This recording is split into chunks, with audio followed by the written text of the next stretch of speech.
J'ai entendu vos critiques au sujet de ce format de vidéo et on est reparti pour le 5e épisode. Salut à tous, ici Reg et bienvenue dans la vidéo de 5 films à voir dans sa vie, épisode 5. Il y a évidemment 4 épisodes avant. Il y avait quelques critiques par rapport à ce format qui étaient intéressantes, du coup j'ai essayé d'adapter, je vous en parlerai et vous allez remarquer ce qui est un peu spécial par rapport à cette vidéo. Le but c'est d'avoir des films vraiment cultes que beaucoup d'entre vous n'ont pas vu, c'est pour ça que je fais des sondages sur les réseaux sociaux, je vous demande quels films vous avez vu ou pas et de vous les conseiller parce que même si on connaît les noms de ces films, beaucoup ne les ont pas vus et il faut les regarder. C'est une liste subjective, avant tout, j'ai choisi un peu de tout pour tout le monde et je vous conseille de mettre dans les commentaires votre avis à chaque fois sur ces films car je suis vraiment curieux de savoir ce que vous en pensez. Avant de commencer cette vidéo, j'aimerais tout de même remercier le partenaire officiel de celle-ci, CyberGhost VPN. Vous savez très bien ce que sont des VPN. Rejoignez l'application à 38 millions d'utilisateurs et à 5 sur 5 sur Trustpilot. Pour nous, un VPN c'est intéressant pour avoir accès à la bibliothèque streaming des autres pays. Connectez-vous en Belgique, Suisse, Canada, tous les pays où il y a la VOSTFR et vous allez voir que les bibliothèques des plateformes de streaming sont bien plus grandes à cause des lois qu'on a en France. Vous allez doubler votre catalogue, c'est ahurissant. Pareil, HBO Max n'est pas disponible en France, mais c'est disponible dans 15 pays européens, mais pas en France. Encore une fois, c'est n'importe quoi. Avec un VPN, The Batman est disponible dans un mois. Un mois, ça va arriver super vite. Spider-Man No Way Home, bientôt. En France, faudra attendre des années. En plus, aujourd'hui, la sécurité, c'est essentiel. Là, tout ce que vous utilisez sur Internet, votre fournisseur le sait. Par exemple, les personnes qui peuvent hacker votre Wi-Fi, ou même lorsque vous êtes sur des Wi-Fi publics qui sont très faciles d'accès, c'est important de rester en sécurité et un VPN vous permet de le faire. Que ce soit chez vous, en vacances ou en déplacement professionnel, un VPN est extrêmement utile. CyberGhost VPN est disponible sur tous vos appareils préférés. Tout le monde peut l'utiliser sans problème. Il vous suffit d'un seul abonnement pour cet appareil et ça marche sur tous vos appareils préférés et évidemment il y a une assistance technique 24/7 et cela en français et vous êtes satisfait ou remboursé sous 45 jours. Le lien est dans la description et dans le commentaire épinglé et vous avez le droit à 4 mois gratuits plus 84% de réduction. Foncez sur l'offre. Le premier film que j'ai envie de vous recommander est Le Labyrinthe de Pan qui raconte l'histoire d'une petite fille qui va voyager dans un monde assez étrange afin d'essayer de sauver sa mère d'une maladie. Son histoire sera entremêlée à un monde fantastique mais aussi à l'Espagne en guerre. Le Labyrinthe de Pan est réalisé par Guillermo del Toro, sorti en 2006 et vous êtes 41% à l'avoir vu. Labyrinthe de Pan c'est un film qui est assez réputé pour ses designs de monstres. Vous les connaissez sûrement, ils ont été partagés maintes et maintes fois sur les réseaux, ils sont très originaux, intéressants, vraie créativité qui se dégage du monde fantastique et de tout ce qui est fait par rapport au film. Et tous les passages fantastiques sont vraiment géniaux, il n'y a aucun doute, c'est magnifique, il y a ce doute sur le fait que le fantastique existe ou pas.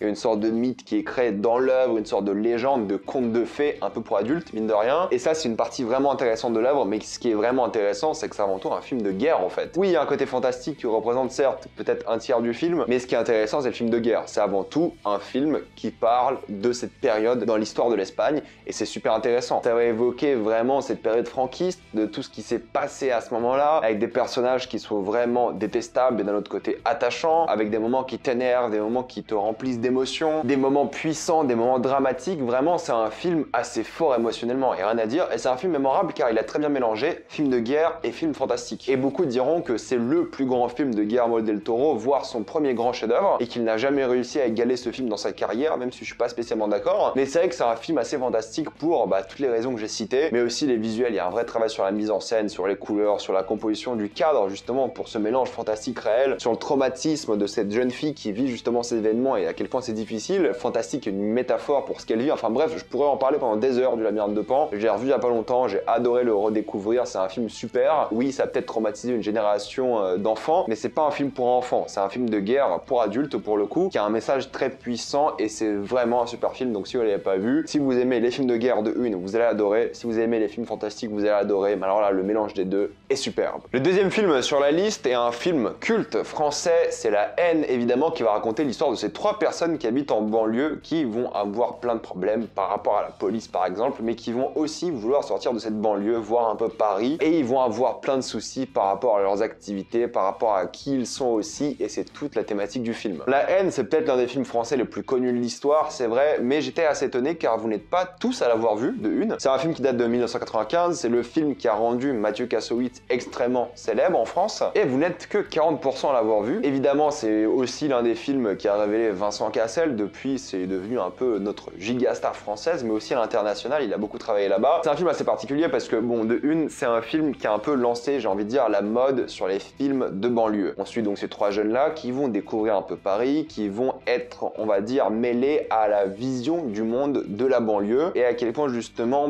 il y a une vraie différence entre ces deux mondes. Comment leur vie peut être impactée juste par là d'où ils viennent, en fait, tout simplement. Et il y a énormément de films qui se sont inspirés par la suite de l'œuvre. Il y a énormément de personnes qui citent ce film tout le temps parce qu'il y a plein de citations mémorables, il y a plein de moments cultes, il y a plein de narrations juste extrêmement visuelles. C'est un film qui est super bien mis en scène, c'est un film en noir et blanc, c'est un film qui a des plans de fou, c'est un film vraiment stressant, c'est un film qui est émouvant, c'est peut-être pas le mot, mais c'est un film qui est vraiment dramatique, qui raconte beaucoup sur une époque. C'est un film qui symbolise un peu une partie de la France de manière assez intéressante parce qu'il a réussi à capturer une ambiance spéciale, il a réussi à capturer un moment de la vie de ces personnes qui résonne pour tout le monde parce que on connaît ces situations, on la vit pas spécialement mais on la connaît, on peut la comprendre et c'est vrai que la manière dont tout le monde joue c'est génial, les alchimies entre les personnages, leurs intrigues, le dynamisme des scènes, tout a été tellement bien orchestré et c'est pas pour rien que c'est un des plus grands films français de l'histoire et je pense un des plus grands films européens en tout cas. C'est une véritable claque, j'ai pas envie de trop en révéler car c'est un film qui est assez complexe, assez profond et je pense qu'il faut le découvrir, même le revoir parce qu'il y a plein de subtilités, il y a plein de détails qui le rendent juste magique. Donc si vous ne l'avez pas vu, franchement foncez, c'est un monument du film français et on en parle tout le temps, tout le monde l'a vu en vrai, surtout à l'époque, c'est un énorme succès, mais c'est vrai que là aujourd'hui, de moins en moins de monde l'ont vu, c'est un film des années 90 et il faut corriger ça. Mais c'est vrai que pour les gens qui vont le voir aujourd'hui, c'est peut-être pas pareil parce qu'il y a eu tellement de films de banlieue depuis que celui-ci va peut-être faire répétitif, mais en vrai c'est l'un des films originaux de banlieue, c'est un peu l'un des films qui a tout inventé, donc bon, c'est surtout ça qu'il faut garder en tête aussi. Un film plus ou moins similaire, j'ai envie de vous dire, sur ce que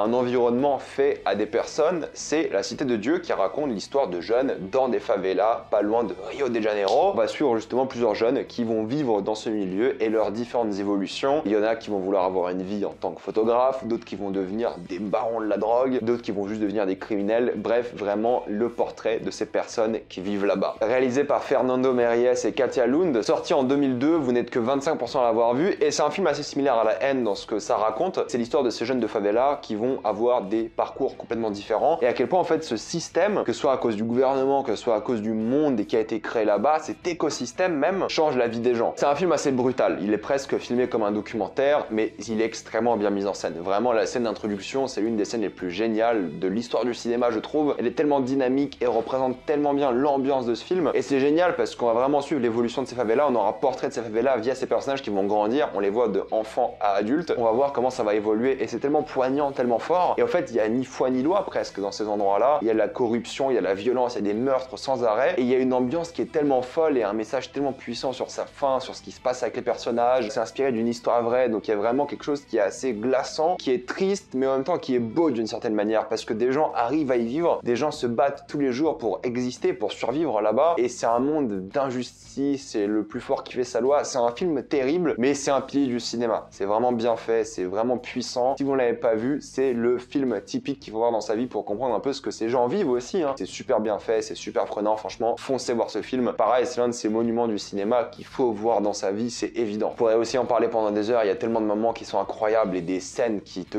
pique la rétine tellement c'est beau, enfin bref, magnifique. Le quatrième film que j'ai envie de vous recommander est un chef-d'œuvre italien qui s'appelle La vie est belle, évidemment, qui raconte l'histoire de ce parent et de son fils qui vont être déportés dans des camps de concentration durant la Seconde Guerre mondiale et le père va faire semblant de jouer à un jeu avec son enfant et toutes les activités du camp seront interprétées comme des jeux pour l'enfant. C'est l'un des films les plus connus aussi, c'est un véritable succès et je pense que c'est un film qu'il faut voir dans sa vie parce qu'en fait, encore une fois, ça mélange parfaitement deux genres de films, le film de guerre et la comédie. C'est le chef-d'œuvre de Roberto Benigni. Vous êtes 41% à l'avoir vu et au fait, j'ai même pas envie de vous en parler parce que le synopsis est suffisamment puissant, je trouve. Film de guerre, mais tourné au sens de la comédie avec des acteurs incroyables. C'est le rôle qui a rendu Roberto Benigni peut-être mondialement connu et il n'y a aucune surprise là-dedans parce qu'en fait, le film est extrêmement drôle d'un point de vue, mais en même temps, vu que c'est un film de guerre, vu que c'est des jeux, des activités faites dans un camp de concentration, c'est pas drôle au fait. C'est drôle mais en même temps il y a ce côté très lugubre derrière. C'est un film qui est assez déprimant mine de rien, qui est certes une comédie mais il y a un vrai truc vraiment réel derrière. Et récemment, il y a eu un film similaire, c'est Jojo Rabbit, peut-être vous pouvez comparer. Jojo Rabbit est peut-être un peu plus loufoque, c'est vrai, mais c'est des thématiques sérieuses dans le sens où ce film-là est dur à regarder, mais en même temps, il te fait sourire, il te donne envie de pleurer, de joie et de tristesse à la fois. Bref, j'ai pas envie d'en dire trop parce que c'est vraiment le genre de film qu'il faut voir. Au début, ça transpire le bonheur italien, ce côté méditerranéen qui est génial, et plus t'avances dans le film, plus ça devient tragique parce qu'on parle quand même de concentration, on parle de choses terribles et ouais, faut le voir quoi. Juste à y parler, ça remonte, mais ouais, faut le voir, c'est assez dur, mais c'est un film qui est extrêmement marquant et mémorable. Le dernier film de la liste que j'ai envie de vous conseiller, c'est aussi le premier chef-d'œuvre d'un réalisateur sud-coréen, c'est Memories of Murder, qui va être l'enquête d'un homme qui va chercher un tueur en série qui a tué déjà plusieurs femmes. Lui, un policier de petite ville, va enquêter avec un nouveau arrivant de Séoul et ils vont essayer de trouver ce fameux tueur. Memories of Murder, le premier chef-d'œuvre de Bong Joon-ho, vraiment, vous le connaissez maintenant, vous n'êtes que 17% à l'avoir vu et c'est peut-être le plus grand thriller de l'histoire du cinéma. C'est sûrement le film qui a l'une des fins les plus puissantes, les plus marquantes, les plus intelligentes de l'histoire du cinéma. Franchement, elle est dans le top. C'est un film qui est dingue parce que ça commence comme une enquête assez banale avec un flic et un autre qui s'entendent pas très bien, mais plus t'avances dans l'histoire, plus t'as des choses étranges mais qui vont être vraiment représentatives de ce monde rural de la Corée, de ce qui se passe vraiment dans ce pays, de ce que ce pays a vécu dans son histoire. Et même s'il n'y a pas des références directes à ce qui s'est passé, tu comprends le sous-texte, tu comprends vraiment le message du film assez facilement. Et ça qui est fort, c'est que d'un côté, t'as cette enquête vraiment polar, forte, avec des rebondissements, des flics qui deviennent trop émotionnellement investis, des difficultés à trouver le coupable et des choses comme ça. Vraiment, c'est un vrai film d'enquête, un vrai polar. Et de l'autre côté, il y a tout un sous-texte sur les gens qui habitent là-bas, sur ces personnes, sur ce qu'ils ont vécu. Et en fait, ce qui est le point commun entre beaucoup de ces films, c'est que ce qui va impacter ces personnages avant tout, c'est leur univers. C'est là où ils habitent. Et c'est pour ça que je trouve que ces films sont très intéressants parce que justement, il y aura beaucoup d'impact par rapport à ça. Évidemment, c'est extrêmement bien filmé, c'est extrêmement prenant. C'est vraiment 2 heures, t'es fasciné par le film, tu regardes, il y a des rebondissements tout le temps, tu fais que continuer, tu sais pas qui croire. C'est peut-être, comme je vous l'ai dit, le plus grand thriller de l'histoire. Et je dis pas ça à la légère, vraiment, il y en a eu des grands films, mais celui-ci est juste un énorme électrochoc. Et cette fin est gravée à tout jamais dans ma mémoire et franchement, il faut impérativement voir ce film. Je vous en dirai pas plus parce qu'il faut le découvrir, mais franchement, foncez, c'est un film culte. C'était les 5 films que je voulais vous recommander et en fait, j'ai fait exprès de ne pas prendre des films anglophones pour une fois parce que c'est vrai qu'on m'a fait la remarque que sur les 4 derniers épisodes, il y avait qu'un seul film en langue, on va dire non anglophone, et c'est qu'à partir de maintenant, je vais essayer de toujours avoir au moins 2 ou 3 films en langue non anglophone. Comme ça, on va découvrir des films d'un peu d'horizons différents parce qu'il y en a beaucoup qui sont pas que en langue anglophone, même si beaucoup sont cultes et en anglais. Là, j'ai envie de varier un peu les choses pour vous faire découvrir des films vraiment de fous qui sont pas qu'en anglais et qui sont peut-être moins populaires à l'échelle internationale, mais bon, ça reste des films normalement extrêmement cultes au final. J'espère que ça vous convient, on va continuer ce format de temps en temps comme d'habitude. Donnez-moi votre avis sur ces films dans les commentaires et si je vous ai donné envie de les voir parce que c'est tous des chefs-d'œuvre. Comme d'habitude, pensez à vous abonner à la chaîne pour plus de vidéos, mettez un j'aime et partagez cette vidéo, ça aide beaucoup la chaîne. Avant de partir, n'oubliez pas de cliquer sur le lien dans la description et dans le commentaire épinglé afin d'accéder à l'offre CyberGhost VPN qui est réservée aux membres de la chaîne. L'application protégera vos données pendant que vous naviguer en toute sécurité et sans aucune barrière sur internet. C'est une super application, c'est super sûr, je vous conseille d'essayer par vous-même et cela uniquement pour 1,84€ par mois. Foncez sur l'offre. Suivez-moi sur tous mes réseaux et moi je vous dis à la prochaine fois. Salut à tous.